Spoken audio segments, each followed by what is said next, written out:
যে ব্যক্তি আল্লাহ পাক রব্বুল আলামিনের উপর ভরসা করে, আল্লাহ পাক রব্বুল আলামিন ওই ব্যক্তির সমস্ত সমস্যা সমাধান করার জন্য যথেষ্ট হয়ে যান। যে ব্যক্তি আল্লাহ পাক রব্বুল আলামিনের উপর ভরসা করে, আল্লাহ পাক রব্বুল আলামিন তার সমস্ত আপদ বিপদ থেকে উদ্ধার করার জন্য যথেষ্ট হয়ে যান। যে ব্যক্তি আল্লাহ পাক রব্বুল আলামিনের উপর ভরসা করে, তার মাকসাদ পূর্ণ হওয়ার জন্য আল্লাহ পাক রব্বুল আলামিনের সাহায্যই যথেষ্ট হয়ে যায়। আল্লাহ পাক রব্বুল আলামিনের উপর যে ব্যক্তি ভরসা করে, আল্লাহ পাক রব্বুল আলামিন ওই ব্যক্তিকে সাহায্য করেন। যে ব্যক্তি আল্লাহ পাক রব্বুল আলামিনের উপর ভরসা করে, ওই ব্যক্তিকে আল্লাহ পাক রব্বুল আলামিন কি করেন? সাহায্য করেন। কেন সাহায্য করেন?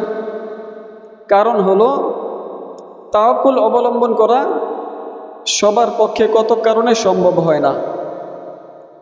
এক নাম্বার কারণ হলো আল্লাহ পাক রব্বুল আলামিনের উপর নির্ভরশীল হতে হলে পরিপূর্ণ ঈমানের অধিকারী অবশ্যই তাকে হতে হবে।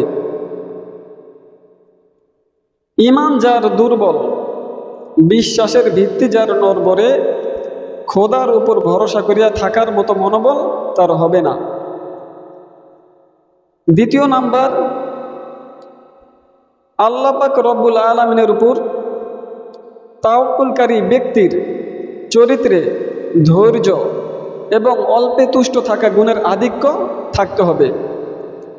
কেননা যদি ধৈর্য না থাকে, তাহলে আল্লাহ পাক রব্বুল আলামিনের পুরস্কার লাভ করার আগ পর্যন্ত সে ধৈর্য ধারণ করে থাকতে পারবে না।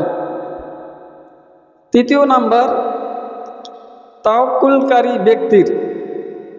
তাওয়াক্কুলকারী ব্যক্তির অন্তর সম্পূর্ণরূপে লোভ লালসা থেকে মুক্ত থাকতে হবে। কেননা তাওয়াক্কুলের ব্যাপারে এটাও বিবেচনা করা হয় যে বান্দার অধীনে যা কিছু আছে তা আল্লাহ পাক রব্বুল আলামিনের রাস্তায় অকাতরে খরচ করতে পারে কিনা। এমনকি সকালবেলায় কিছু আহার করে সন্ধ্যাবেলার জন্য আল্লাহ পাক রব্বুল আলামিনের উপর ভরসা করে থাকতে হয়।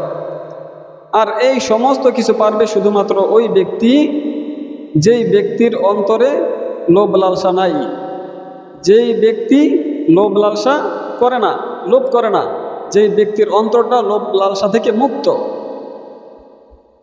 ধন দৌলতের লোভ, টাকা পয়সার লোভ, বাড়ি গাড়ির লোভ, অবৈধ পদের লোভ, অবৈধ ক্ষমতার লোভ যেই ব্যক্তি ছাড়তে পারে না, আল্লাহ পাক রব্বুল আলামিনের উপর ভরসা করিয়া থাকাও ওই ব্যক্তির জন্য সম্ভব হবে না।